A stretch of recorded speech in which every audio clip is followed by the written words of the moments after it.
Hello students, today we are going to read and understand poem 5, that is The Schoolboy, written by William Blake. The Schoolboy poem by William Blake is told from the perspective of a young boy who is espousing the cause of many children. This poem has 5 stanzas. We'll read and understand it one by one. Stanza 1. I love to rise in a summer morn when the birds sing on every tree, the distant huntsman wind his horn, and the skylark sings with me. Oh, what sweet company! In this stanza, the poet describes his love for a summer morning. He loves to wake up in a summer morning. At that time, the birds are singing on every tree, and the hunter, who is very far, blows his horn. The skylark sings with the poet. The poet says that he has a very sweet company. In this stanza, skylark means a bird. The rhyme scheme of this stanza is ABC. Stanza 2. But to go to school in a summer morn, oh, it drives all joy away. Under a cruel eye outworn, the little one spends the day in sighing and dismay. In this stanza, the poet says when the boy goes to school in a summer morning, his all joy disappears. He has to spend the day under the supervision of a cruel teacher. He is sad and disappointed, feeling bored with the studies and the school. In this stanza, outworn means out of date, sighing means panting, and dismay means disappointment. The phrase under a cruel eye outworn means under the supervision of the teacher who doesn't allow children any relief from the dull and boring lectures at school. Stanza 3.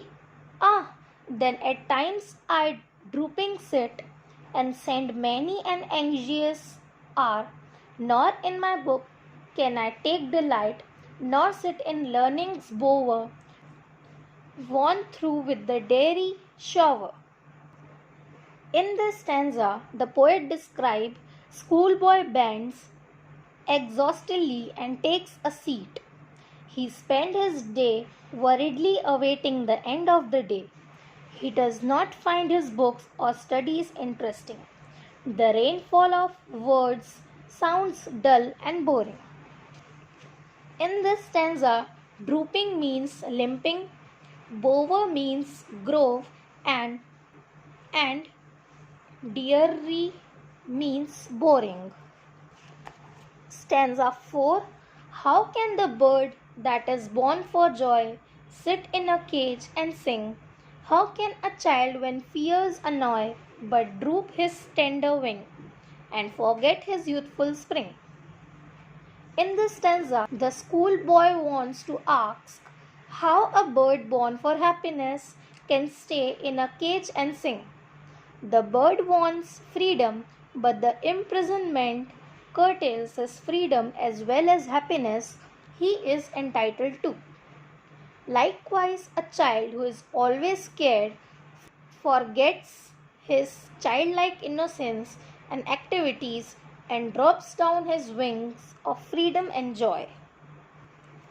In this stanza, tender means soft. Last stanza, that is stanza 5. O father and mother, if buds are nipped and blossoms blown away, and if the tender plants are stripped of their joy in the springing day by sorrow and care's dismay, how shall the summer arise in joy, or the summer fruits appear? In this stanza, the boy speaks to his parents and informs them about important scenarios. He says if birds are destroyed at an early stage of their development and not allowed to bloom, if the flowers are driven by the strong wind, if branches and leaves are taken off their plants, the summer becomes joyless as well as the fruits don't grow anymore.